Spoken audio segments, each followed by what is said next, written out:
Today topic of discussion is magnetic flux. We have already discussed about the electric flux. Let me discuss the magnetic flux in the same pattern. The symbol is phi of B.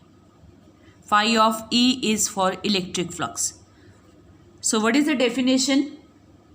It is the total number of magnetic line of forces crossing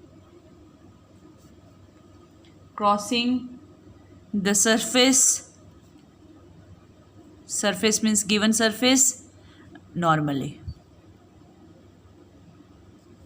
right? This is the same definition as we have used in the electric flux. So total number of electric line of forces passing the given surface normally. So in the same way, the total number of magnetic line of forces passing through the given surface of this. So it is measured as, numerically it is measured as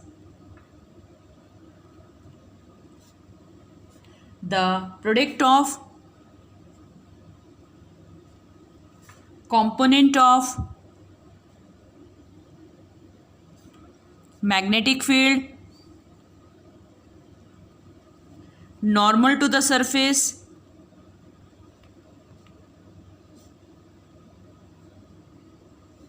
and the surface area.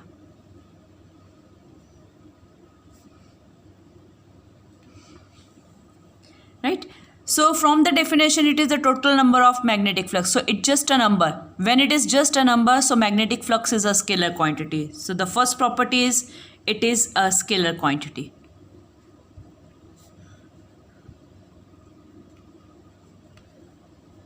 Right? It is measured as how to represent the phi of E. Phi of B is equal to B cos theta A. And this is equal to B A cos theta. This is equal to B vector dot A vector. Because the area is normal, this is a phi of B. This is measured in this form.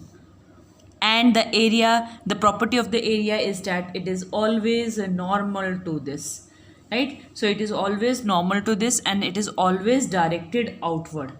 By using the different angle, we can able to calculate the values of the magnetic flux because we have the term of the cos theta. And when we have the term of the cos theta, then we can use the equation like this. Now the thing is that if we want to calculate the small change of the magnetic flux, so BA, d phi B is equal to B vector dot D A vector. And for the total, this is equal to this is the change in the flux. For the total flux, it is equal to integration B vector dot D A vector. So when we have the concept of integration, then we can use directly this equation. When we have the concept of angle, you're going to use this in this form. And when I am having a concept of vector, then I am going to use this equation. And basically it is a vector quantity. Let I calculate the dimension. So dimensions of magnetic flux phi of B. So how to calculate phi of B is equal to B A cos theta. Right. Another thing is F is equal to Q V B sin theta. This we know. So B is equal to F divided by Q V sin theta. So put in the equation. So this is F Q V sin theta A cos theta. Dimensions, force का dimension m1 l1 t minus 2, charge का dimension at, velocity l t minus 1, sin theta just a number, cos theta just number, a l square. Solve the equation and get the answer. And your answer is equal to m1 l2 t minus 1 t minus 2 a minus 1 m1, right? This L and this L get cancelled, L square t minus 2, ye t and t minus 1 get cancelled, and A is downward, so it will be A minus 1. So this is the dimension, right? Next, unit of magnetic flux. So flux is equal to BA cos theta.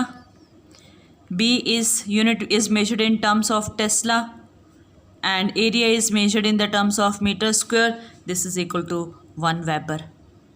So 1 Weber is equal to 1 Tesla meter square. Okay, so this is your the SI unit. And when we talk about this is your SI unit, when we talk about the CGS unit, then it is equal to 1 Maxwell, name of the scientist, is equal to 1 Gauss into 1 centimeter square. So 1 max is equal to 1 G centimeter square. This is the relation, right? And when we want to calculate the relation between both the quantities, then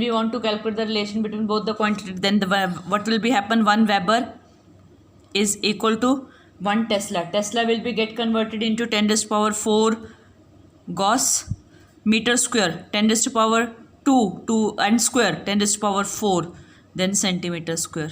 This is equal to 10 to the power 8 Gauss centimeter square. This is equal to 10 to the power 8 max. So 1 Weber is equal to 10 to the power 8 max. And this is the conversion between both the units, SI unit to CGS unit, right? So this is the lecture, and you can prepare according to that. So this is the concept of magnetic flux.